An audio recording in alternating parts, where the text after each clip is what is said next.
Assalamualaikum warahmatullahi wabarakatuh.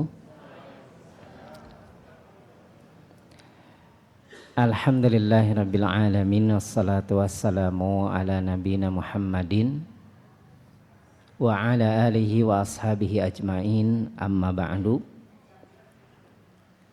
Yang pertama, tidak lupa untuk saling mengingatkan, selalu bersyukur kepada Allah Subhanahu wa ta'ala atas semua limpahan nikmat, karunia, hidayah yang Allah anugerahkan kepada kita, baik nikmat lahir maupun nikmat batin, khususnya nikmat di mana Allah Subhanahu wa ta'ala masih memberikan kepada kita kesehatan, kekuatan untuk bisa berpuasa sampai hari ini.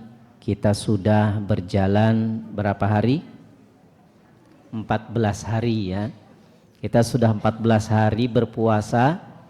Mudah-mudahan puasa-puasa yang telah lalu yang telah kita lakukan diterima oleh Allah Subhanahu wa ta'ala, dan mudah-mudahan sisa-sisanya Allah masih memberikan kepada kita umur panjang, kesehatan, kekuatan, sehingga kita bisa menyelesaikan semua puasa di bulan Ramadan tahun ini. Salawat serta salam mudah-mudahan selalu tercurahkan kepada Nabi besar Muhammad sallallahu alaihi wasallam. Karena berkat beliau kita merasakan nikmatnya iman, nikmatnya Islam, nikmatnya beribadah kepada Allah Subhanahu wa ta'ala. Dan mudah-mudahan kita termasuk orang-orang yang nanti pada hari kiamat mendapatkan syafaatul uzma, syafaat yang agung dari Nabi sallallahu alaihi wasallam. Amin ya rabbal alamin.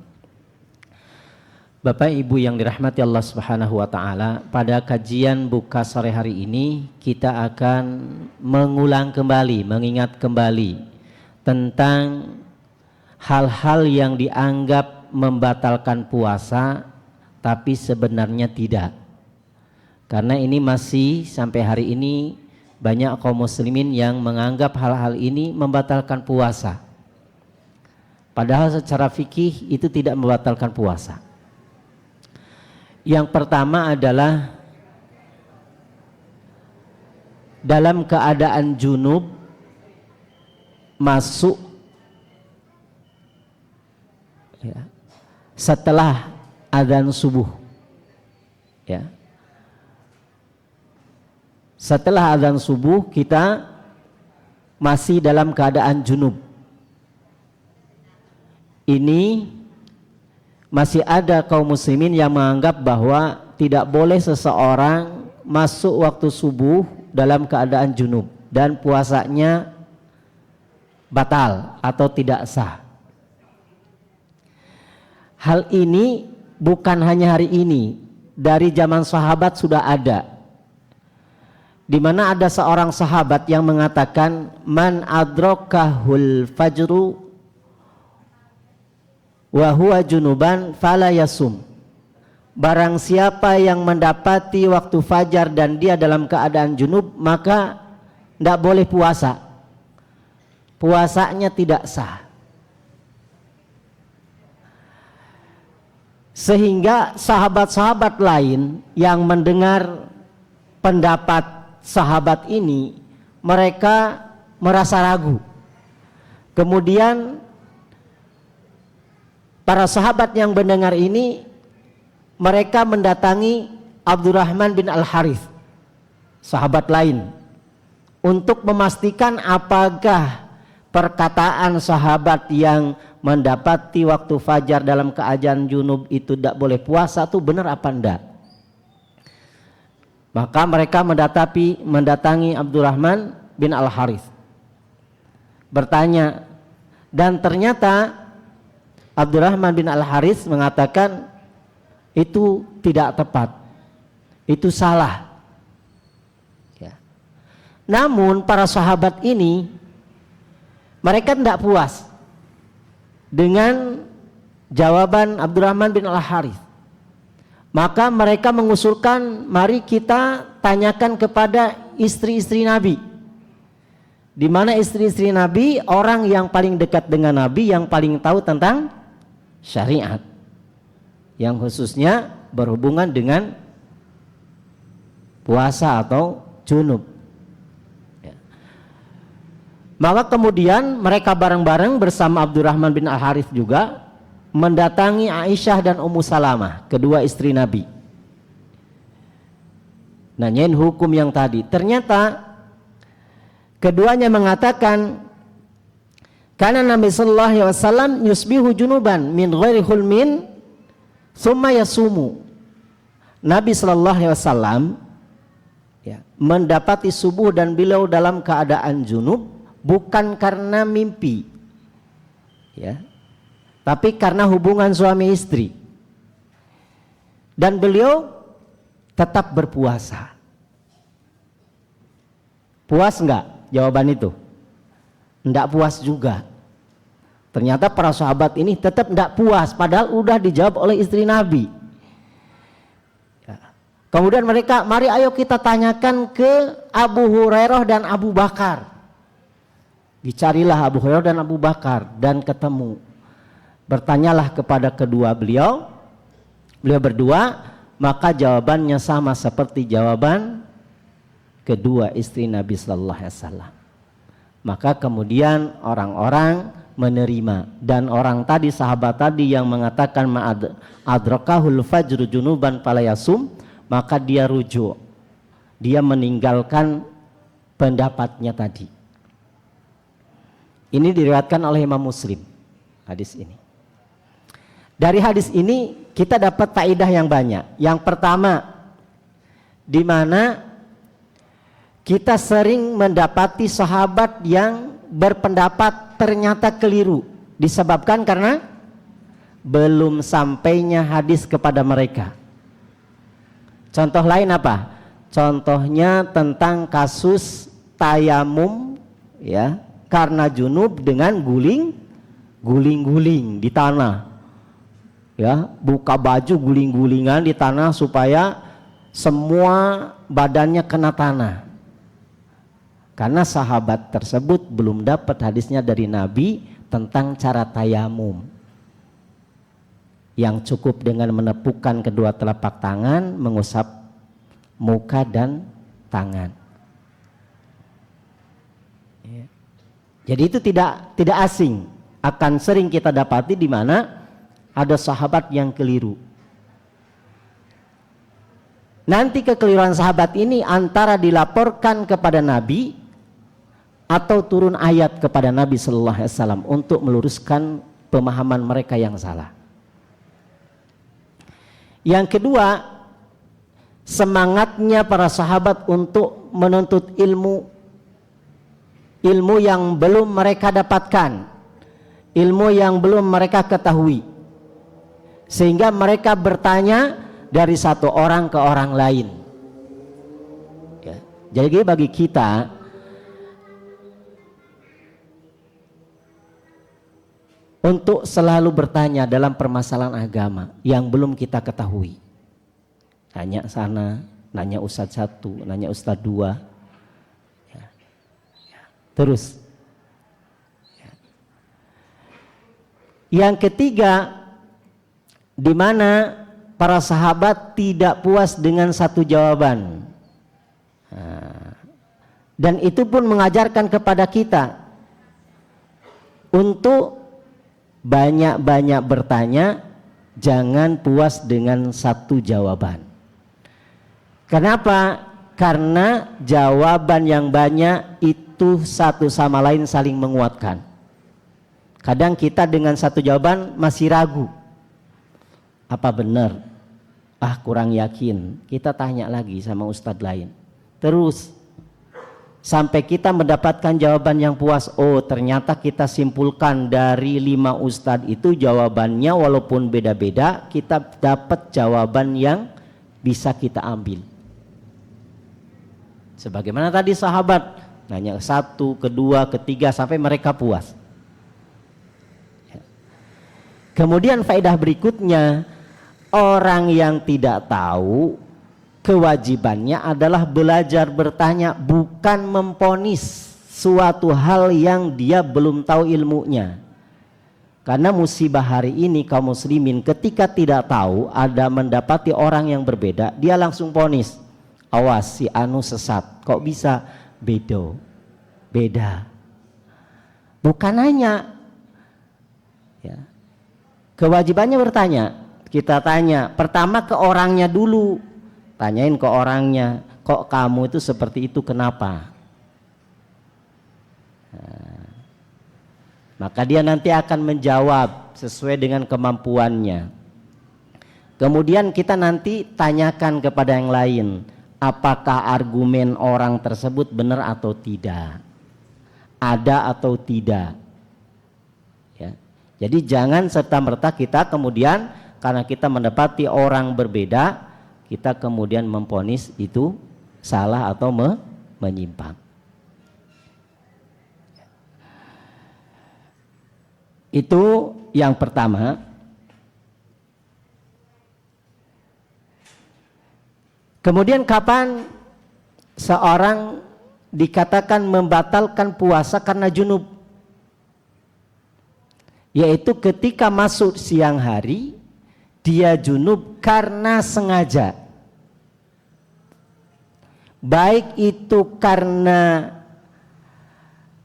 dia contohnya mencium istrinya, ya, kemudian dengan syahwat sampai keluar mani, keluar sperma, maka dia menjadi junub dengan sengaja, puasanya batal. Ya. Atau maaf ya, ini selalu ada dalam fikih, atau istimna istilahnya dalam bahasa fikih, yaitu onani. Ya, onani itu mengeluarkan sperma mani dengan sengaja, maka dia membatalkan puasa. Namun berselisih para ulama jika suami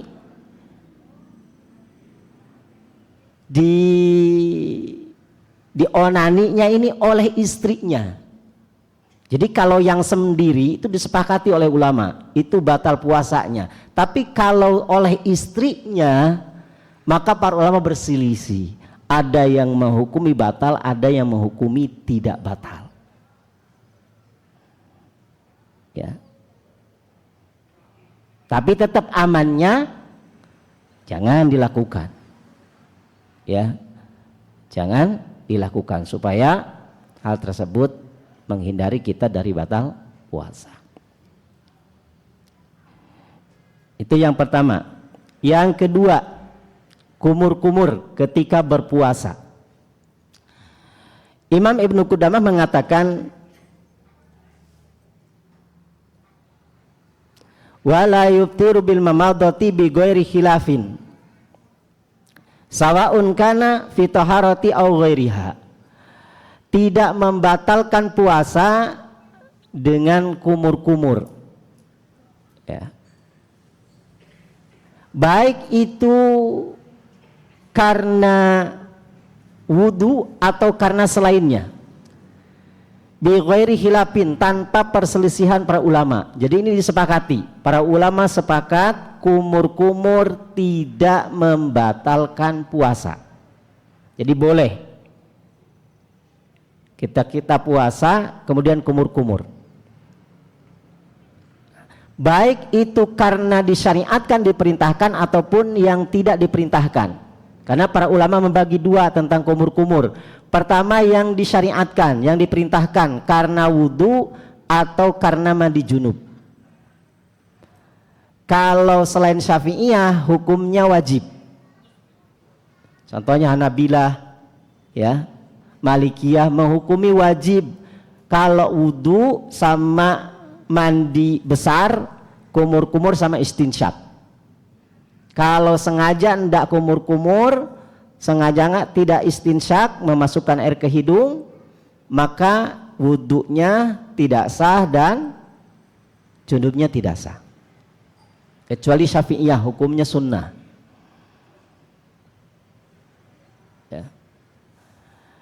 maka amannya tetap kumur-kumur.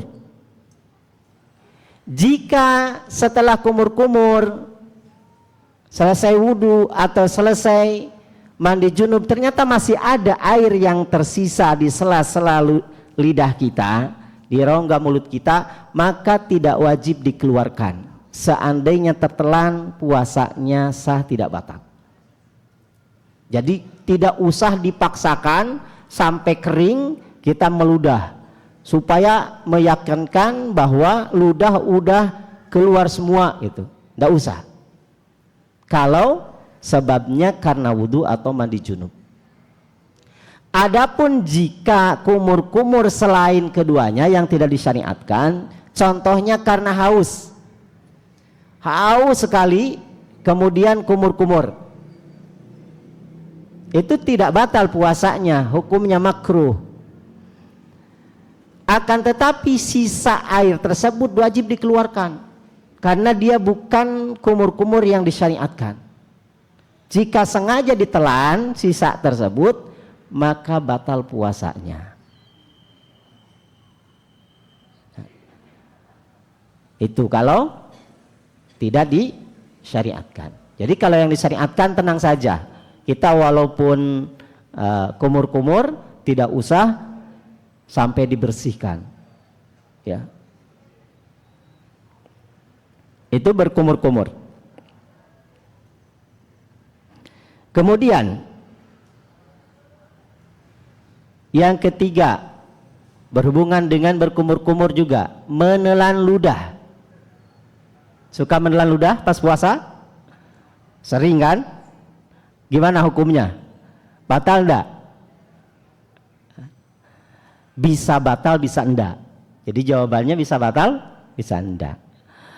Pertama, yang tidak membatalkan, syaratnya ludahnya murni tanpa tercampur apapun, baik darah maupun sisa makanan, sisa sahur.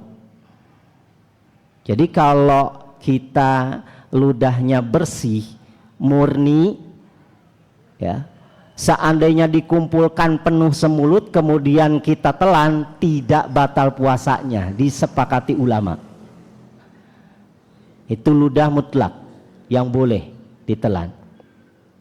Tapi jika ludahnya itu tercampur darah atau tercampur oleh selilitan sisaan makanan, kemudian kita sengaja menelannya, puasanya batal. Jadi harus hati-hati kalau setelah gosok gigi kemudian gusinya keluar darah.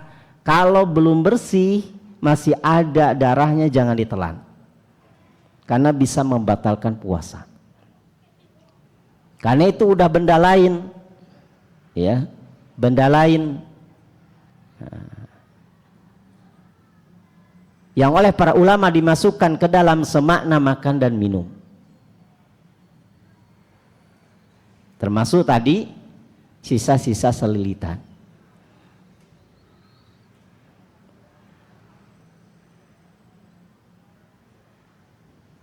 Kemudian yang berikutnya, ngupil, tetes mata dan ngorek telinga atau memasukkan sesuatu ke dalam telinga, membersihkan kotoran di telinga. Yang pertama, ngupil, ya. Rongga hidung oleh para ulama dibagi menjadi dua, rongga dalam sama rongga luar, ya. Rongga dalam sama rongga luar.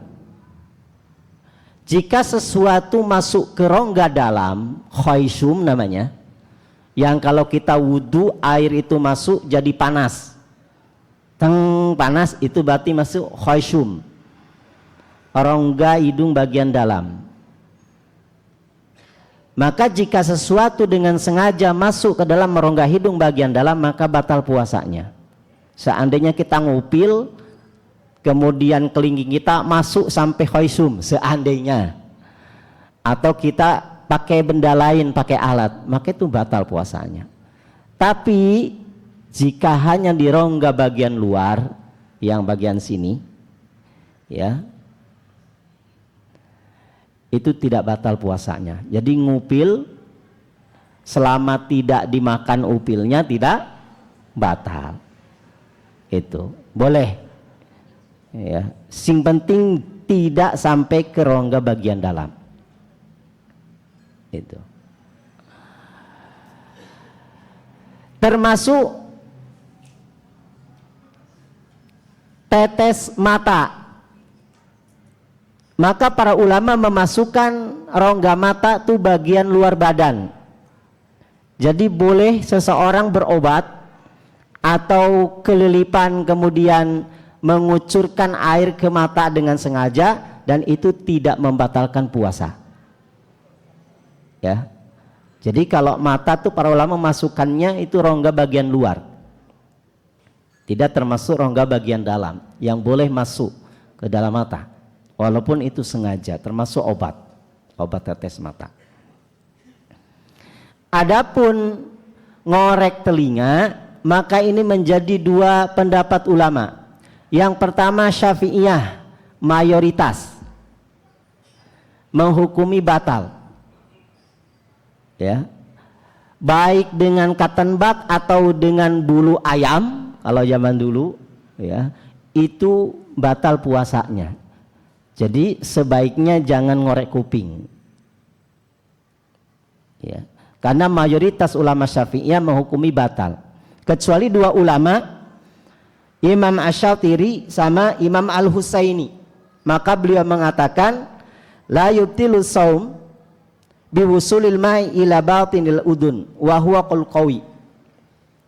Tidak batal puasa karena kalau di sini air yang sengaja dimasukkan ke lubang telinga, ini pakai air ya, tapi sengaja, ya. Dan ini adalah pendapat yang kuat menurut beliau. Kenapa alasannya? Beliau mengatakan karena lubang telinga itu bagian dari anggota tubuh bagian luar. Menurut kedua ulama Syafi'iyah beliau. Yang kedua ini, ya, beliau berdua. Selainnya menghukumi lubang telinga itu bagian dalam tubuh yang tidak boleh dimasuki apapun dengan sengaja, walaupun dengan air, apalagi dengan cotton bud. Kecuali tidak sengaja kita mandi, kita berwudu, kemudian masuk airnya ke dalam, maka tidak masalah. Semua yang tidak disengaja tidak membatalkan. Ya. Kecuali selain Syafi'iyah, Hanabilah, Malikiyah, Hanafiyah menghukumi bahwa rongga telinga, lubang telinga itu termasuk bagian luar tubuh yang tidak membatalkan puasa baik sengaja maupun tidak disengaja. Nah, jadi kalau yang madhabnya gado-gado bukan Syafi'iyah, milihnya selain Syafi'iyah, maka dia boleh ketika berpuasa ngorek kuping. Itu. Tapi kalau Syafi'iyah jangan. Karena mayoritas Syafi'iyah, ya, dan itu dikatakan termasuk bagian di qaul mu'tamad yang baku dari madhab Syafi'i, ya, memasukkan sesuatu dengan sengaja ke dalam telinga itu membatalkan. Kemudian yang kelima, kentut di dalam air. Nah, jadi ada ini bahasanya dalam bahas fikih, kentut di dalam air. Dan ini mayoritas ulama termasuk Syafi'iyah kecuali Hanabilah. Nah,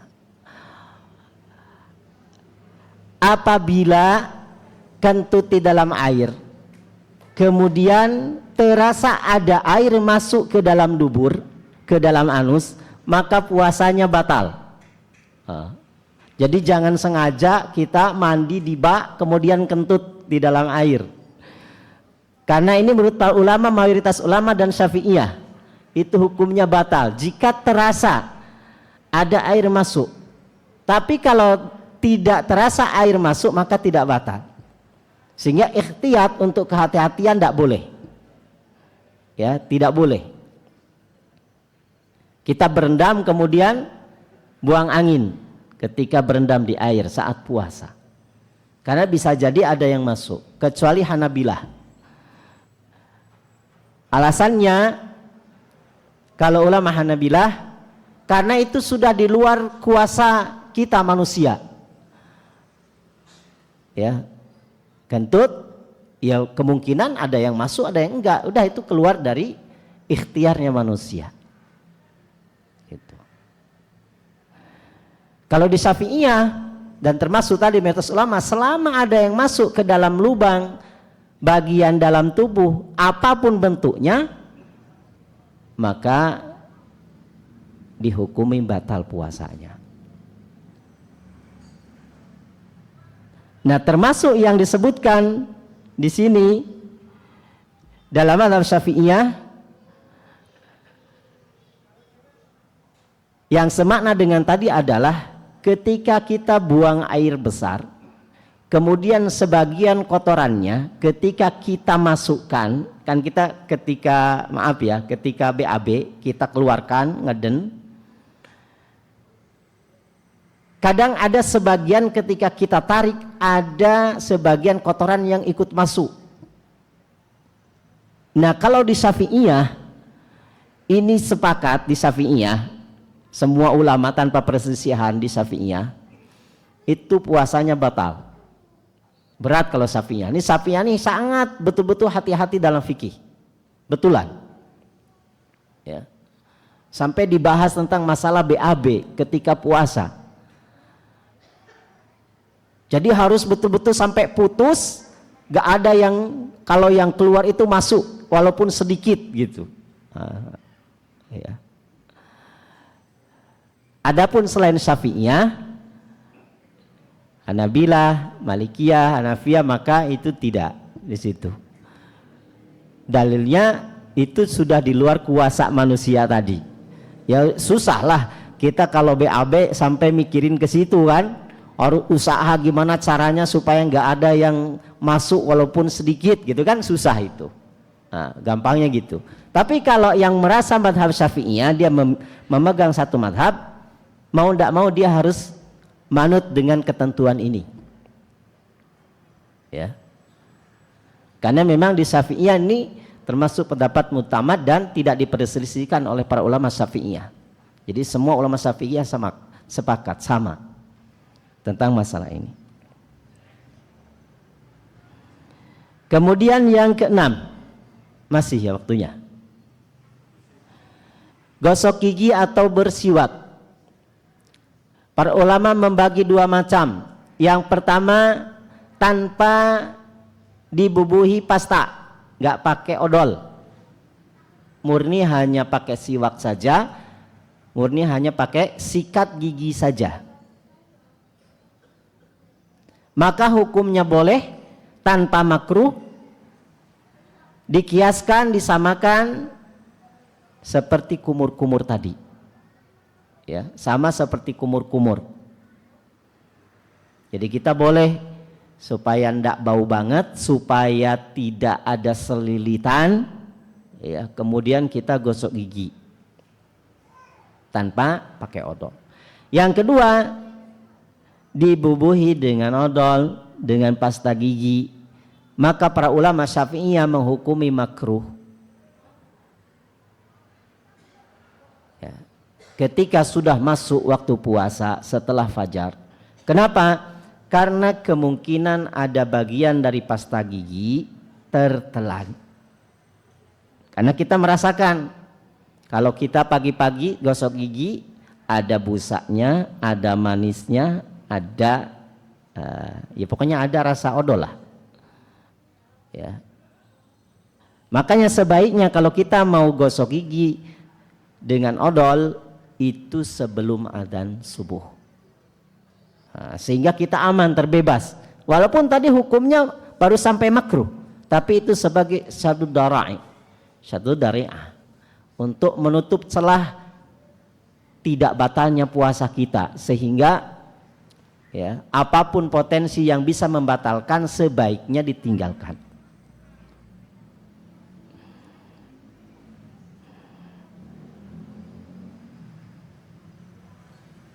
Yang ketujuh, mencicipi makanan. Boleh apa tidak mencicipi makanan? Boleh. Semua orang boleh? Enggak. Ada 4 syarat. 4 syarat seseorang boleh nyicipi makanan. Yang pertama, orang yang masak. Kalau si bapak sama anaknya enggak boleh, kecuali anaknya masih kecil, enggak ikut puasa. Bebas. So nyicipin. Dek, cicipin 1 sendok. Wah, keasinan Mi. Gitu. Ya. Yang lain tidak boleh. Yang kedua, sedikit. Para ulama menyebutkan sedikit itu adalah tetesan, 1 tetes. Ya, kita teteskan. Bukan 1 sendok. Nyicip 1 sendok. Tidak boleh. Nyicip 1 piring lebih nggak boleh. Yang ketiga, di ujung lidah. Ini penting, ibu-ibu yang masak. Boleh, tapi di ujung lidah teteskan, teteskan ke ujung lidah. Ya, asin, apa kemanisan, apa masih hambar. Yang keempat, tidak ditelan. Jangan mentang-mentang 1 tetes. Karena ini sengaja kembali ke yang tadi. Ludah yang bercampur dengan apapun, benda lain, ketika kita sengaja menelannya, maka batal puasanya. Termasuk kita nyicipi makanan tadi. Kita tetes, kemudian kita ludahkan. Kalau sisa-sisa yang dikit gitu ya nggak masalah. Itu ma'fu, dimaafkan. Jadi 4 itu syaratnya ibu. Yang boleh nyicipi makanan. Orang yang masak, ya, sedikit, di ujung lidah, dan tidak ditelan. Masih waktunya? Yang ke-8, makan minum karena lupa. Insya Allah kita semua udah tahu kalau yang di sini tidak membatalkan puasa. Karena makan minum yang membatalkan puasa jika memenuhi 4 syarat oleh para ulama. 4 syarat seorang makan minum membatalkan puasa. Yang pertama, disengaja. Ya, kalau tidak sengaja, tiba-tiba itu makanan di piring terbang, gorengan terbang masuk ke mulut gitu kan. Terus masuk, maka itu enggak. Pokoknya selama tidak disengaja, apapun, sekecil apapun, sebesar apapun, tidak batal puasanya. Yang kedua, tidak dipaksa, kemauan sendiri. Ciri tidak dipaksa atau kemauan sendiri, dia mampu untuk menolak paksaan tersebut. Ya, dia tidak mampu menolak paksaan tersebut. Jadi kalau dipaksa oleh orang dan dia mampu untuk menolak, kemudian dia memakannya, maka itu hukumnya batal. Jadi yang dipaksa tidak membatalkan, dia tidak mampu menolak. Karena kalau saya pas SMP itu yang anak-anak SMP bully itu ya, dipegang sama 4 orang. Terus kemudian gorengan dimasukkan, sudah dimakan, dimasukkan. Nah itu kan dipaksa dan itu tidak sanggup dia untuk menolak. Ya, maka itu tidak batal. Yang ketiga, ingat, dia sadar sedang berpuasa. Kalau tidak sadar, tidak batal. Ya, kalau dia lupa bahwa dia sedang puasa, maka tidak batal. Ini yang tadi, makan minum karena lupa. Apakah wajib diingatkan atau dibiarkan? Ya, sampai habis. Kalau makan sampai habis. Saya pernah itu ke pasar sama istri nganter, kemudian beli kerupuk, lupa itu saya buka jalan, saya makan, sambil jalan tuh dari ujung sampai ujung sana. Orang ngeliatin semua. Ini Pak Ustadz sama istrinya pakai jilbab gede kok makan, kata gitu ya. Tapi nggak ada yang negur itu. Dan itu udah banyak saya makan kerupuk. Sambil jalan makan terus. Nah, maka para ulama mengatakan wajib ditegur. Sebagaimana seorang wanita haid tidak boleh minum es di pinggir jalan. Ketika ada seorang wanita haid, dia tidak wajib puasa, sengaja minum es di pinggir jalan, makan gorengan sore-sore jam 4, jam 5, maka wajib ditegur. Seperti itu orang yang lupa. Walaupun dia tidak berdosa, tapi orang yang melihat tersebut bagian dari kemungkaran yang wajib diingkari. Jadi harus diingatkan. Lagi puasa itu. Ya. Sehingga orang berhenti. Dia ingat.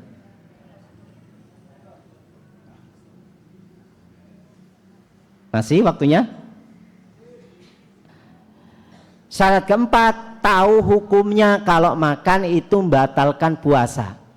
Kalau ada orang, dia makan siang-siang, kita ingatkan, jangan makan, puasa. Terus dia bilang, apa makan batal puasa? Berarti orangnya tidak tahu. Seseorang dikatakan tidak tahu dan dianggap ketidaktahuannya itu cuma dua orang. Pertama, mu'alaf yang betul-betul dia tidak tahu. Dan sekarang itu banyak mu'alaf yang pasti tahu. Bahkan orang yang belum masuk Islam pun tahu kalau orang muslim puasa tidak boleh makan. Tapi seandainya ada, maka itu dimaafkan, tidak batal. Yang kedua, orang yang tinggal di pelosok tidak sampai kepadanya informasi tentang bahwa makan minum membatalkan puasa. Dia tahu bahwa ya puasa, ya harus puasa, tapi kalau makan minum ya boleh kadang-kadang gitu. Sehingga dia nggak tahu kalau itu batal puasa.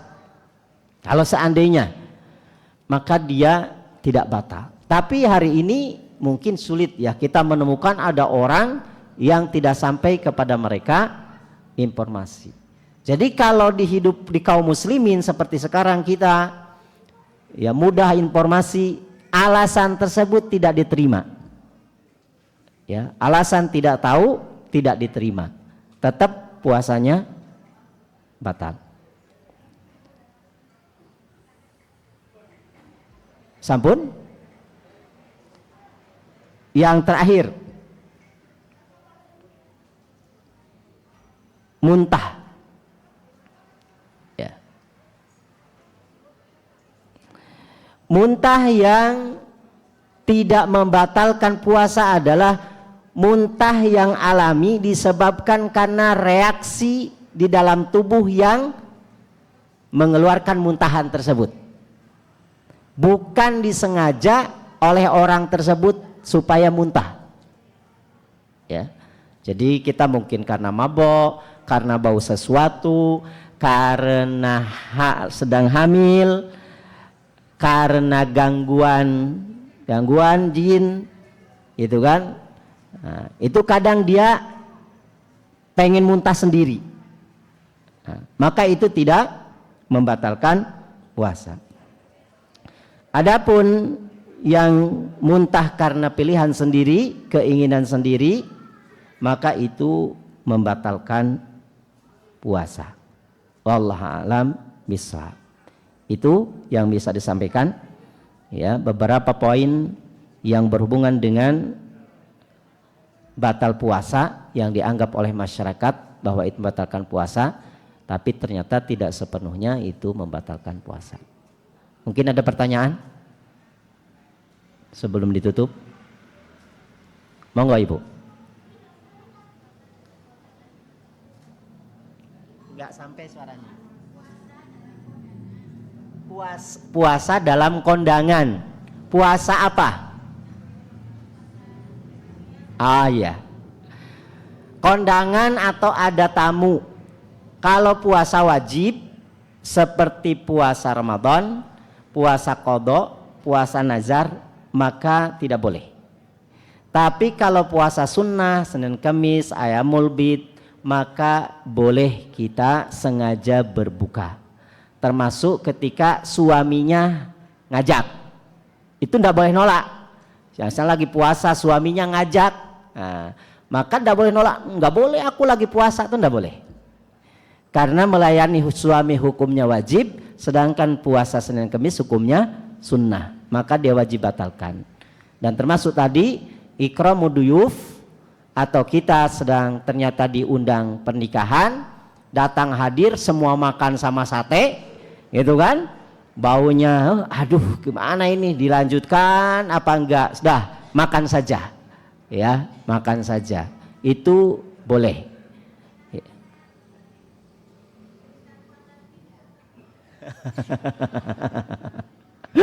Diteruskan lagi, ya kan puasanya batal atuh. Puasanya batal. Kecuali tadi lupa, ya, keundangan puasa lagi puasa Senin, ternyata ikut makan, setelah selesai pulang ke rumah, tadi atuh ternyata itu saya tuh kan puasa, maka itu dilanjutkan.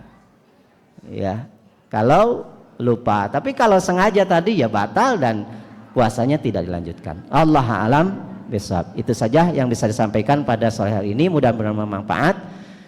Ya, mohon maaf sebesar-besarnya jika ada kesalahan dan kekurangan. Kita tutup dengan doa kafaratul majelis. Subhanakallahumma bihamdika asyhadu an la ilaha illa anta astaghfiruka wa atubu ilaik. Akhirul kalam, assalamualaikum warahmatullahi wabarakatuh.